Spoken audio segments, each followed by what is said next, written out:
এত হুজুর এত মুরব্বী চাচা জানারা ইন্তেকাল হয়ে গেছে, আসেনি, আজকে এসেছে, তাকে তাড়িয়ে দিল। এখানে মানে দেখতে মানে এত যে মুরব্বী চাচা জানারা ইন্তেকাল হয়ে গেছে, এখন আসেনি, আজকে এসেছে, এখানে সামনে বিধানসভা ভোট, এই কারণে কি ওনাকে তাড়িয়ে দিল। প্রতি সমান সিদ্দিক আব্বাইজান ইন্তেকাল হয়ে গেছে, দেখার জন্য এসেছিলেন তাকে। এই মুহূর্তে সবচেয়ে বড় খবর, আজকে ফুরফুরা শরীফে সমান সিদ্দিকী আব্বাজান ইন্তেকাল হয়েছে। সেখানে তহা সিদ্দিকী চাচাজান ছিলেন, সেখানে সিনহা চক্রবর্তী এসেছিলেন সমান আব্বা সিদ্দিকীর সাথে দেখা করার জন্য। তো সিনহাসি চক্রবর্তী তহা সিদ্দিকীকে বলছে, ভালো আছেন? তহা সিদ্দিকী বলছে, আমি কারো ক্ষতি করিনি। প্লাস তহা সিদ্দিকী চাচাজান বলছে, কাজগুলো ভালো করো। আজকে কেন? আমার অনেক ভাইয়েরা ইন্তিকাল হয়ে গেছে, এতদিন আসনি, আজকে এসেছি কি হঠাৎ? সামনে বিধানসভা ভোট বলে। একদম সরাসরি সে ভিডিও আপনাদেরকে দেখাবো, সেই থেকে সিনহা চক্রবর্তী চলে গেল গাড়ি নিয়ে। সেই চিত্র আপনারা দেখতে থাকুন, আপনাদের মূল্যবান মতামত। সিনহা চক্রবর্তী এসেছিল, তৃণমূলের যিনি ডাঙ্গিপাড়ার বিধায়ক এমএলএ।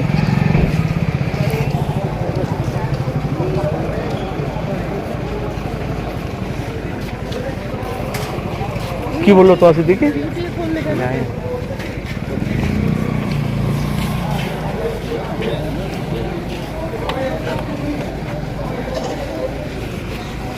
সিনহা চক্রবর্তীকে তাড়িয়ে দিল।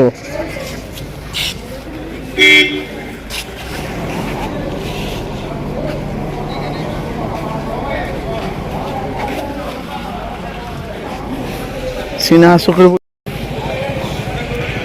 আজকে সিনহা চক্রবর্তী এসেছে ফুরফুরা বড় দরবারে, তাকে গো স্লোগান বলে তহা সিদ্দিকী তাড়িয়ে দিল। সিনহা চক্রবর্তী এসেছিল, তৃণমূলের যিনি ডাঙ্গিপাড়ার বিধায়ক এমএলএ।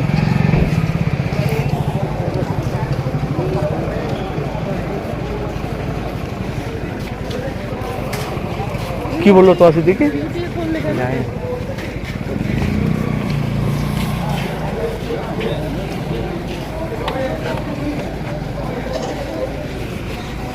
সিনহা চক্রবর্তীকে তাড়িয়ে দিল।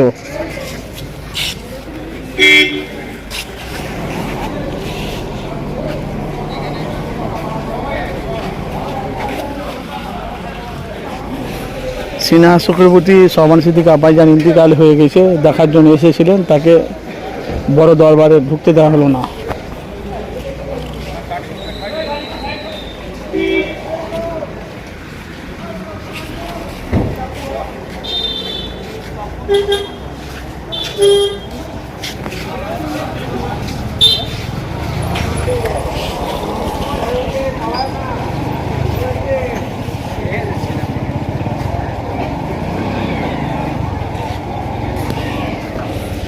সিনহা চক্রবর্তী তৃণমূলের বিধায়ক ডাঙ্গিপাড়ার, আজকে সমান সিদ্দিকী আব্বাজান এসেছিলেন, তো ওনাকে এত হুজুর এত মুরব্বী চাচা জানারা ইন্তেকাল হয়ে গেছে, আসেনি, আজকে এসেছে, তাকে তাড়িয়ে দিল।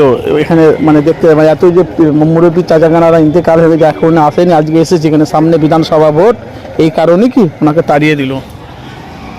দেখুন, আপনারা যে মূল্যবান মতামত জানাবেন, কাজটা ভালো করেছে না খারাপ করেছে অবশ্যই আপনারা জানাবেন। এর আগে অনেক চাচা জানারা ইন্তেকাল হয়ে গেছে, আসেনি, সামনে বিধানসভা ভোট বলে উনি ওই উপলক্ষে এসেছে।